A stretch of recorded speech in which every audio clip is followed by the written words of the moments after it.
Ponto de contato. Oferecimento ContactNet. Criação e produção ABT.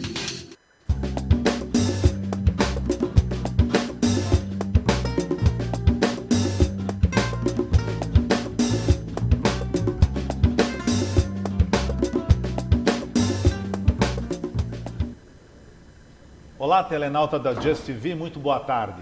Seja bem-vindo ao nosso ponto de contato. Esse encontro gostoso que nós temos com você todas as quintas-feiras, às 3 horas da tarde.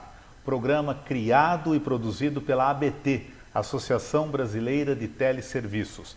Para você que quer saber mais sobre a nossa associação, conhecer as nossas próximas palestras, cursos, enfim, a nossa programação e novidades e notícias também sobre o setor de teleserviços, faça-nos uma visita. Acesse o nosso site, é www.abt.org.br.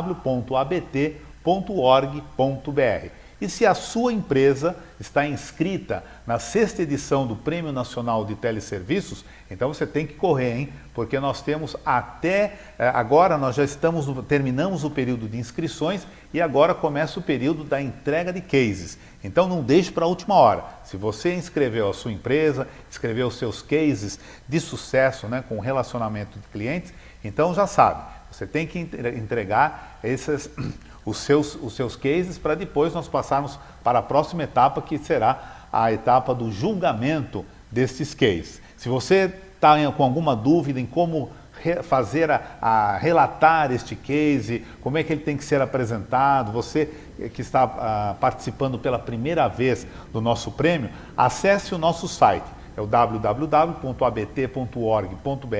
aí você vai no menu, tem lá uma página exclusiva sobre o regulamento e lá você vai encontrar todas as informações a respeito de como você deve entregar esse material para julgamento, ok?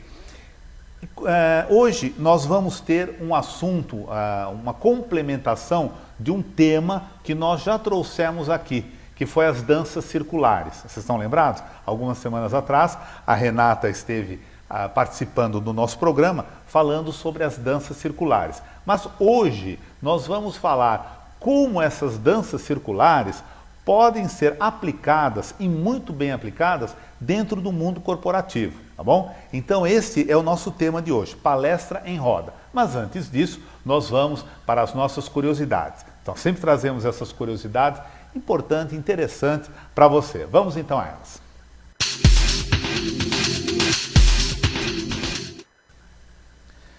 Bem, como vocês sabem, os nossos dados estatísticos que nós trazemos nessa parte do programa, nesse bloco do programa, eles são tirados, né, da revista Administrador Profissional.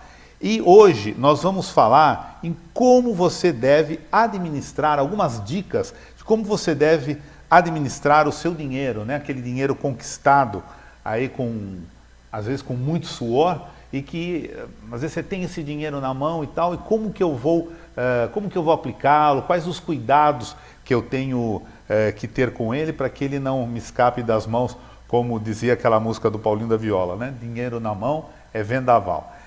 Só que esses dados aqui, além de serem tirados da revista Administrador Profissional, foi uma pesquisa realizada pela DSOP Educação Financeira.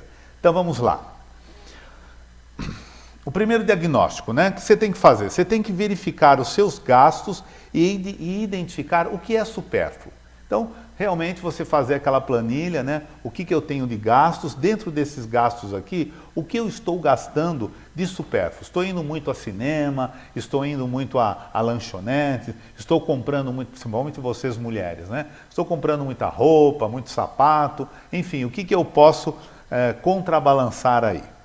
Segundo, defina os seus sonhos. Isso é muito importante. Você deve estabelecer pelo menos 3 sonhos na tua vida, né? Um de curto, um de médio e um de longo prazo.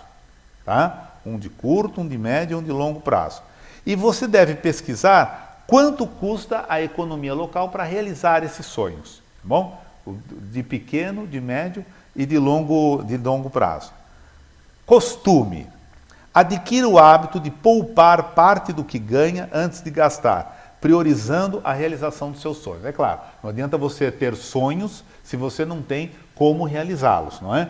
E uma grande coisa que você pode fazer, parece assim irrisório, mas vale a pena, é justamente poupar. Você tirar um pouco daquele dinheiro, do seu salário, né, daquilo que você ganha e tudo mais, para colocar aí na poupança. Não importa que seja R$50, R$100, tire antes que ele vá para o ralo. E assim você vai fazendo aí uma pequena poupança, para você comprar de preferência esse produto à vista, ou então, pelo menos, dar uma boa entrada, tá ok? Depois nós temos aí o outro slide falando sobre cotação. Antes de adquirir qualquer produto ou serviço, faça sempre o orçamento, pelo menos em 3 lugares diferentes, visando a melhor relação preço-qualidade. Ainda mais nos dias de hoje, gente, onde nós temos aí uma concorrência acirrada, muitas empresas, né, muitos produtos praticamente semelhantes. Se você, e até nós temos aí, isso acontece muito em supermercado, né? Traga aqui um anúncio do concorrente e nós cobrimos a oferta, ainda te damos um desconto. Isso acontece em algumas lojas também de móveis, de eletroeletrônicos. Então, você tem que fazer isso, você tem que pesquisar e não ir logo por impulso, né? O brasileiro compra muita coisa por impulso. Então, faça uma pesquisa antes e depois, então, você compra no melhor lugar. Você tem aí hoje esse poder de negociação, tá? O à vista, evite comprar a prazo. Se fizer, registre no orçamento financeiro. Isso aí. Então não adianta você comprar a prazo. Hoje em dia, né, o cartão de crédito, 3 vezes sem juros, que não é sem juros, está embutido lá. Ele falou que é 3 vezes sem juros, mas está embutido. Então você faz o quê? Você pega, tudo bem, comprei em 3 vezes. Só que no mês seguinte você vai fazer uma outra compra, né? E aí também mais 3 vezes. Só que esqueceu de que você já tem uma compra que você fez em 3 ou em 4 vezes. Então isso deve ser colocado naquela planilhinha que nós falamos no início a respeito do orçamento. E quando você compra à vista, se você tem esse cacife, né, para comprar à vista, esse dinheiro para comprar à vista, é melhor, porque aí você pode negociar um desconto e um bom desconto. Voz da consciência. Pergunte-se se a compra é realmente necessária e se dispõe de todo o dinheiro para realmente pagar aquilo. É o que os economistas falam, né? Quando você vai fazer uma compra no supermercado, vai, mas já com o estômago cheio, já almoçado e tudo mais. Senão você começa, é bolachinha daqui, é salgadinho de lá, essa coisa toda, um iogurtezinho, você vai pegando, comendo, né? E gastando mais do que realmente era necessário. E por último, a nossa 7ª dica, pechincha. Se for o caso, sugerir descontos ajuda na hora de fechar o caixa.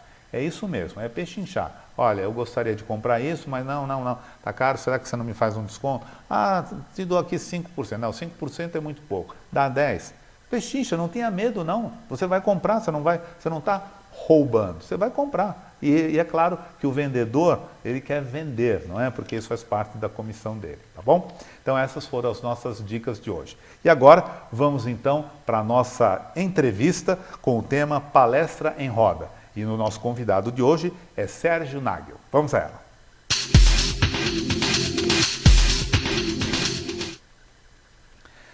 Bem, o nosso convidado de hoje, vindo diretamente de Curitiba aqui para São Paulo, é o Sérgio Nagel.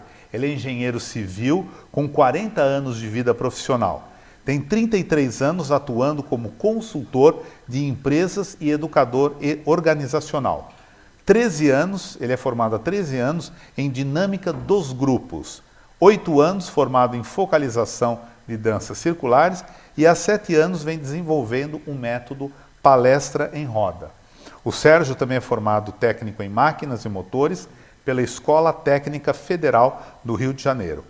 Auditor líder em sistemas de gestão normalizados pela e-Batalas e Master Practitioner em Programação Neurolinguística. E é com o Sérgio Nagel que nós vamos conversar hoje sobre Palestra em Roda, as danças circulares no mundo corporativo. Sérgio, muito boa tarde, seja bem-vindo ao nosso ponto de contato. Eu agradeço você vir aqui a São Paulo, né, e abrir um espaço na tua agenda para estar aqui conosco para falar sobre as danças circulares no mundo corporativo. Eu que agradeço a oportunidade de você me receber na sua casa com tanto carinho, com tanta gentileza. Sérgio, como nós falamos no início do nosso programa, nós já tivemos aqui a Renata, não é, que veio alguns programas atrás, falando sobre essa novidade das danças circulares. Não é? E foi ela mesmo que deu a indicação do seu nome por você trabalhar bem focado, né, as danças circulares no mundo corporativo. Isso. Mas antes que nós entremos nesse assunto, eu queria que você contasse aqui para os nossos telenautas como foi que as danças circulares entrou na tua vida profissional. Pois é uma coisa assim bem interessante, porque eu não sou uma pessoa muito focada em dança, nunca fui. A dança nunca fez parte. Você não foi um pé de valsa? Nunca fui, né? Pensa numa cintura de garrafa PET, você consegue imaginar a flexibilidade? Então é assim. Imagina também uma pessoa que nasceu com 2 pés esquerdos e é destro. Então é a dificuldade, né? Então a dança nunca fez parte. O problema é que as danças circulares entraram na minha vida como um fator de desenvolvimento pessoal. Então um dia eu estava trabalhando, entrou uma mensagem no meu computador me convidando a fazer uma formação em danças circulares. Eu não tinha a menor ideia do que era, mas o que me chamou a atenção foi a questão formação. Então eu, como um bom engenheiro, ligado a sistemas, né, e já com um background em dinâmica dos grupos, eu gostei daquela coisa da formação e fui. Entrei num ambiente onde eram 25 mulheres e eu. Só que a diferença é que elas sabiam dançar e sabiam o que estavam fazendo lá e eu não. Então, no primeiro instante, me subiu uma revolta muito grande. Falei assim, esse negócio de dança circular, negócio de dar mão, essa coisa de passinho, passo de valsa, não vai funcionar comigo. E eu esperei o primeiro intervalo e já fui para o meu quarto. Porque a coisa era imersão. Nós íamos ficar de domingo a domingo aprendendo a dançar. E eu falei, esse negócio não vai funcionar comigo, não. E aí eu fui para o meu quarto, comecei a arrumar a mala, e no que eu estou arrumando a mala, eu ouvi uma voz assim, fica aí, esse negócio é bom. Aí eu falei, então eu vou ficar. E voltei para a roda com uma outra visão. Eu voltei com a intenção de aprender o que era aquilo, e naquele momento, sentindo as emoções que eu sentia, a raiva, a frustração, né? Aquela vergonha, todas aquelas emoções que eu estava sentindo, aquilo começou a falar comigo e eu fui buscar o meu passado lá na coordenação da dinâmica dos grupos. E nesse momento nasceu o que hoje eu batizei, né, em palestra em roda, que nada mais é do que uma palestra, uma forma de transmissão de ideias e conceitos que substitui as dinâmicas de grupo tradicionais pelas danças circulares. Agora, então, já que nós estamos falando aí, você comentou sobre as dinâmicas dos grupos, eu queria saber qual é a diferença de dinâmicas dos grupos que você fala tanto e dinâmica de grupo. Então, o grupo é a reunião de pessoas. O grupo se reúne para realizar uma atividade, uma meta. Então, dentro da empresa, grupos realizam atividade, fazem parte de um processo. O grupo, o elemento, quando faz parte do grupo, ele não tem mais a personalidade dele como pessoa. A personalidade dessa pessoa se transforma pela personalidade do grupo. Então, você precisa estudar a dinâmica do grupo frente a uma meta, frente a uma atividade. Porque o grupo se movimenta de uma forma não previsível. Supõe-se que, frente a uma meta, o grupo se une, pega conhecimentos, as habilidades e vão fazer. A coisa não funciona assim. Porque entre o conhecimento que ele tem e a habilidade, que é transformar o conhecimento em alguma coisa, passa por uma coisa chamada querer. Ou seja, motivações, crenças, valores. Isso faz uma diferença. Então, a gente estuda, na dinâmica do grupo, a gente estuda esse comportamento. E como é que se estuda isso? Através de dinâmicas de grupo. A dinâmica de grupo é um jogo, é uma provocação, é um movimento que faz com que o grupo, frente a uma meta, tenha um comportamento e aí cria-se um laboratório para que se estude isso. E aí, à medida que o comportamento vai surgindo, a gente vai estudando esse comportamento e vai buscando entender que tipo de pensamento está gerando aquele comportamento. Porque todo pensamento gera um sentimento, e esse sentimento é que vai gerar um comportamento. Eu não sei o que eu penso, eu não conheço a qualidade do meu pensamento, mas eu sei o que eu sinto. Então, através do comportamento, né, eu volto ao meu sentimento e vou me perguntar por que eu tive esse comportamento. É a qualidade do meu pensamento que eu tenho que trabalhar. Legal, interessante. Você que está nos assistindo, quer fazer a sua pergunta para o Sérgio a respeito das danças circulares, dessa palestra em roda que ele faz? Então, você já sabe, é só usar esse espaço que tem aí, logo abaixo da nossa telinha. Você faz a sua pergunta e o Sérgio, com todo prazer, irá responder para você. Sérgio, nesse período todo que você tem com esse trabalho que você faz aí das dinâmicas dos grupos e a palestra em roda, por que existem pessoas que têm dificuldade de trabalhar em grupo, né? E tem outras que já têm assim, uma facilidade enorme? Aliás, até rende muito mais trabalhando em grupo do que sozinho. O que acontece? É exatamente a questão da formação que ele tem do passado dele. Então, crenças, valores e identidades fazem com que as pessoas se relacionem bem ou não queiram se relacionar com as pessoas. Então, por que ela não quer? Porque ela, por algum motivo, e eu não sei qual é, ela não se sente bem trabalhando com outras pessoas. Muitas vezes ela tem uma coisa que a gente chama assim, ela tem uma interferência com a figura de autoridade. Porque na nossa criação nós passamos por um processo meio doloroso para nós crianças no processo de formação, que é a figura de autoridade, que nos manda fazer coisas. Vai dormir, pais, Então a figura de autoridade que nos ensina, que nos educa, que nos forma, vai criando pequenos traumas, pequenos antagonismos com o nosso ser, porque nós, quando crianças, queremos ser livres. Então nós vamos sendo educados e vamos sendo colocados dentro de uma forminha que é o processo de educação. Quando nós crescemos o corpo, né? Mas quem nos comanda ainda é a nossa criança interna. Só que agora essa criança interna tem força de um corpo de adulto. Então ela começa a se revoltar e demonstrar essa revolta junto aos grupos. Então ela para de ter interesse em aceitar ordens, e trabalhar em grupo, ouvir. Então são coisas assim, não só assim, mas são coisas assim. Agora, quando a empresa contrata você para essa palestra em roda, evidentemente ela fala para os participantes. Não, ela não fala. Ela não fala que vai ter dança. Não fala, não. É essa que é a grande sacada, porque quando eu comecei a trabalhar, eu pedia para que as pessoas, ele avisasse, né? Olha, nós vamos fazer a palestra em roda, usa a dança circular como plataforma de transmissão de ideia. Não funciona. Porque a empresa, primeiro que as pessoas que vão ao treinamento, na maior parte das vezes, não gostariam de estar sendo treinadas.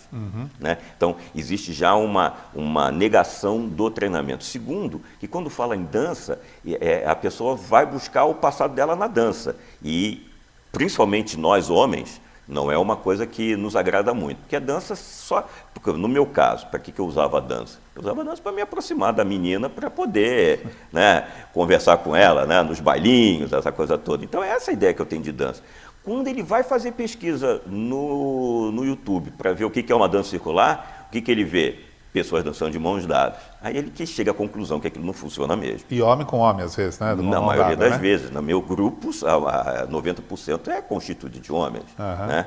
Então, o que eu falo é assim, olha, avisa apenas que eles precisam vir vestidos com roupa super confortável, para as mulheres não virem de sapato alto, para não torcer o pé, essa coisa toda, mas deixa chegar e vão ver o que vai acontecer. E essa é a segunda surpresa, é que eles chegam, encontram uma sala vazia, com um centro da roda, e esse centro da roda, eu monto esse centro da roda com elementos da empresa, porque o centro da roda é o ponto de emissão de energia da roda. Sei. Então eu coloco com figuras da empresa, política da qualidade, imagens da empresa. Por exemplo, às vezes eles colocam os crachás das pessoas, eles colocam um prêmio que eles receberam, é muito voltado para a empresa. E eles chegam e encontram uma sala vazia com o centro da roda montado e mais nada, uma caixa de som. Então, é aquela surpresa enorme, né, de eles estarem buscando alguma coisa e não estarem encontrando nada que, assim, que diga assim, isso vai ser um treinamento. Então, essa que é a surpresa. Tá certo. Você trouxe aí algumas imagens para o nosso telenauta entender melhor as danças circulares e a palestra em roda. E nós já temos aqui mensagens, perguntas dos nossos telenautas, que depois, então, das ilustrações, a gente vai passando as perguntas para você, tá bom? Então vamos lá, vamos lá. As ilustrações. Então, esse aqui é um exemplo de uma grande roda, porque a palestra em roda é um método de trabalho, né, de transmissão de ideia, que trabalha em cima de uma teoria chamada ciclo de aprendizagem vivencial. Então, esse é o primeiro momento, é a parte da vivência, é onde eu uso a dança circular.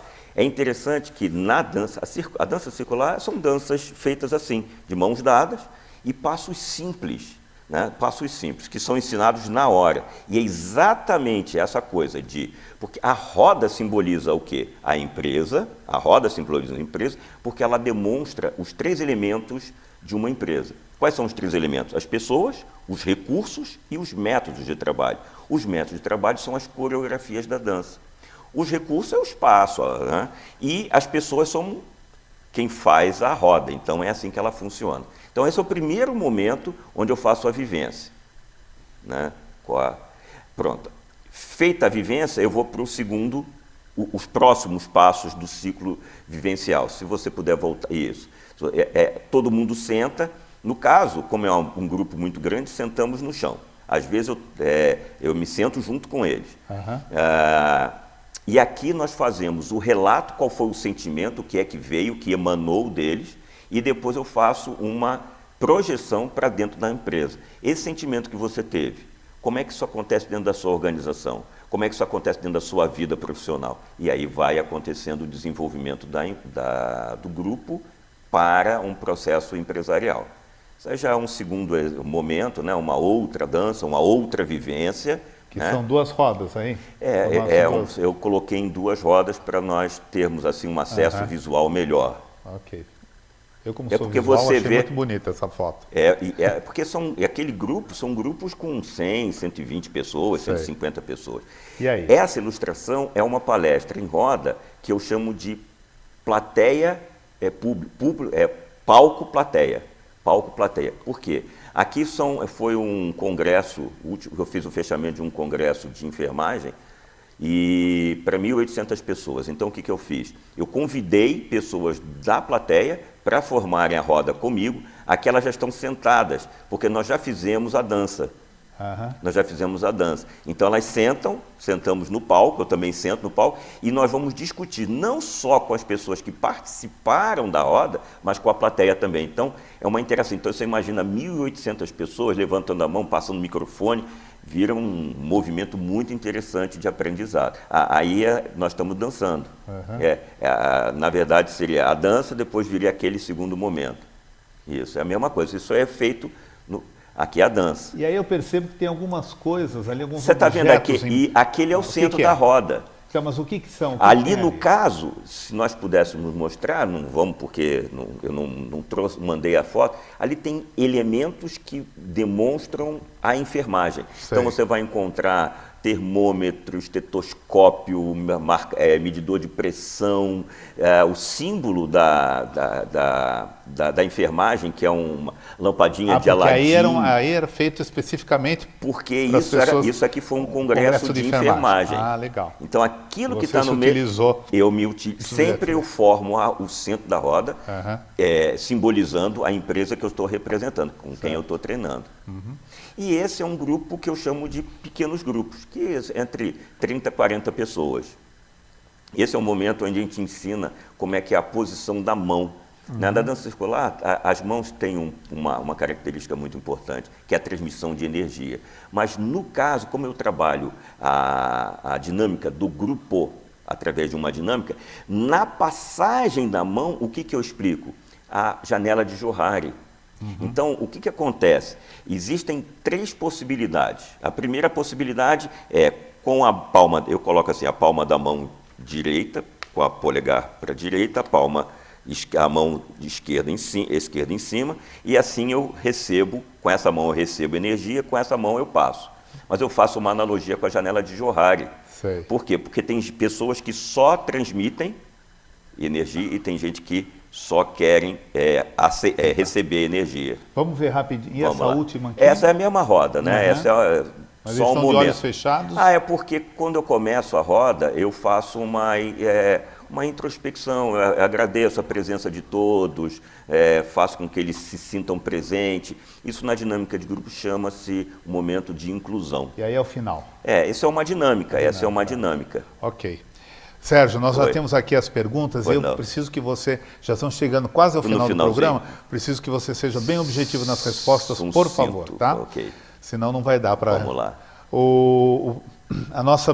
Nosso primeiro telenauta aqui, o Robson, ele pergunta o seguinte: essa metodologia serve apenas para grandes empresas ou empresas de pequeno porte podem também utilizar esse método? Todas as empresas. Eu posso usar o método palestra em roda até dentro de garagem.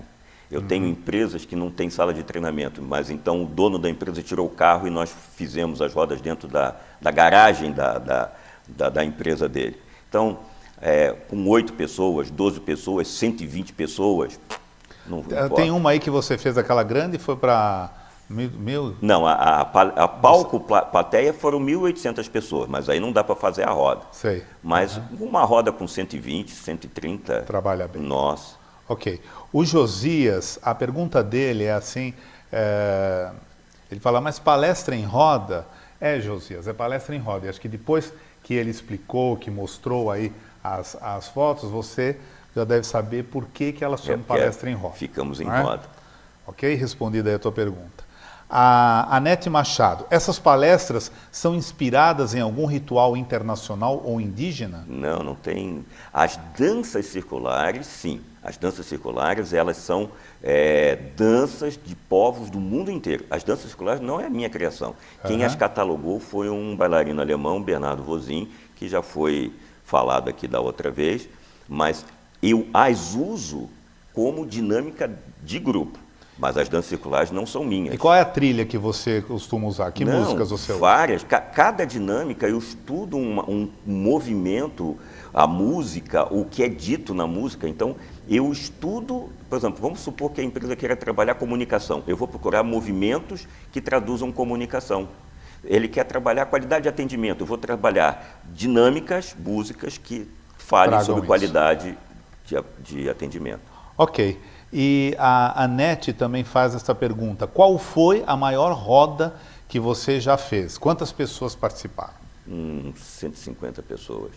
A roda, né?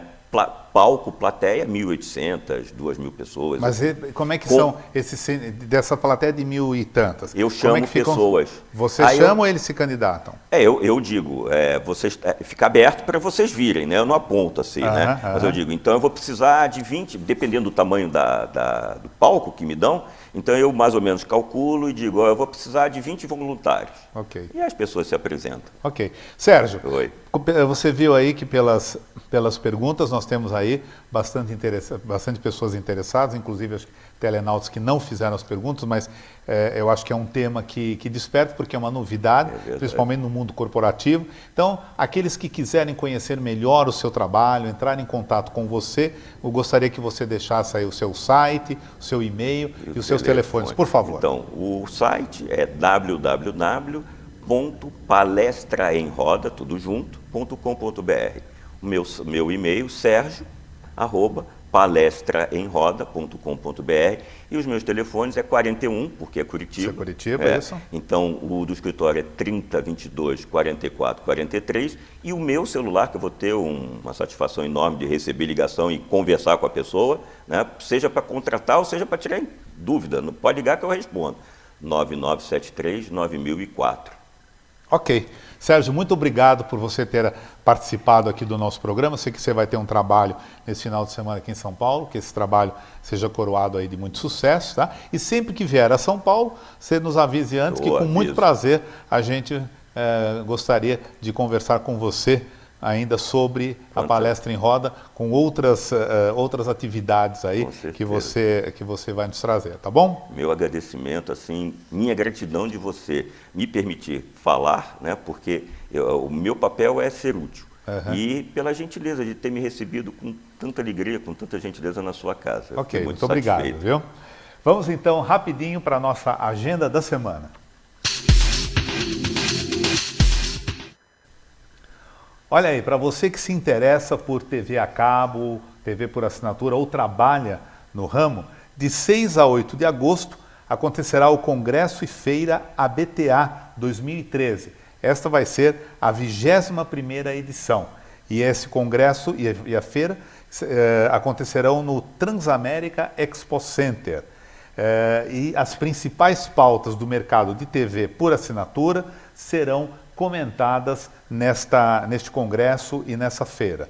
E nós teremos aí no painel de abertura a presença do ministro Paulo Bernardo. Se você quiser saber mais informações ou inscrições, você manda um e-mail para inscricoins@convergecom.com.br, tá bom? Ponto de contato desta quinta-feira fica por aqui. Na próxima semana, às 3 horas da tarde, a gente espera por você com mais um programa. Muito obrigado, boa semana e até lá.